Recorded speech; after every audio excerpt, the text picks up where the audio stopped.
സംഭവം എന്തൊക്കെ പറഞ്ഞാലും ശരി, സുപ്രീം കോടതി കേന്ദ്രത്തെ അങ്ങനെ വെറുതെ വിടാൻ ഉദ്ദേശിച്ചിട്ടില്ല. തുടരെയായി കേന്ദ്രത്തിന്റെ നിലപാടുകളെ ചോദ്യം ചെയ്യുകയും ചില ചീട്ടുകളൊക്കെ കീറിയെറിയുകയും ചെയ്തിട്ടുണ്ട് സുപ്രീം കോടതി.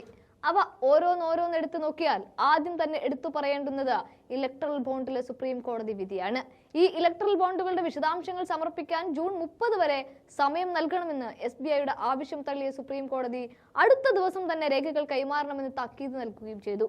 അതുകൊണ്ട് എന്തുണ്ടായി എന്ന് ചോദിച്ചാൽ, രേഖകൾ കൈമാറാൻ SBI നിർബന്ധിതരാവുകയും അത് ചെയ്യുകയും ചെയ്തു എന്നുള്ളതാണ്. കഴിഞ്ഞ മാസം 15-നാണ് കേന്ദ്രത്തിന്റെ തലക്കിട്ടുകൊണ്ട് ആ വിധി വന്നതും. മറ്റൊന്ന്, ചണ്ഡീഗഡ് മേയർ തെരഞ്ഞെടുപ്പ് റദ്ദാക്കിക്കൊണ്ടുള്ള സുപ്രീം കോടതി വിധിയാണ്.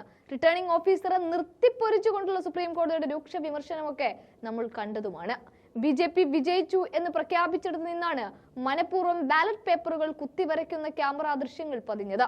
ഇതോടെ AAP വിജയിച്ചതായി കോടതി പ്രഖ്യാപിക്കുകയും BJPയുടെ എല്ലാ പ്രതീക്ഷകളും പൊളിഞ്ഞ് പാളീസാവുകയുമായിരുന്നു.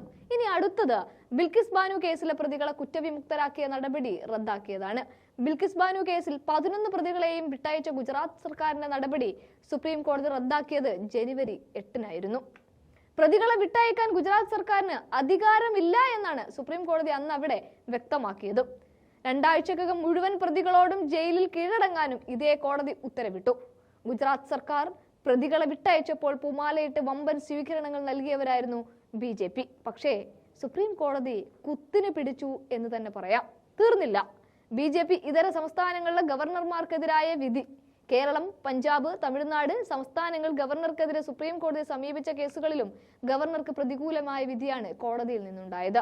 ബിൽ പാസാക്കാതെ പിടിച്ചുവെച്ചുകൊണ്ട് നിയമം റദ്ദാക്കാൻ ഗവർണർമാർക്ക് കഴിയില്ല എന്നും ബില്ലുകൾ നിയമസഭയ്ക്ക് തിരിച്ചയക്കണമെന്നും കോടതി നവംബറിൽ പറഞ്ഞിരുന്നു.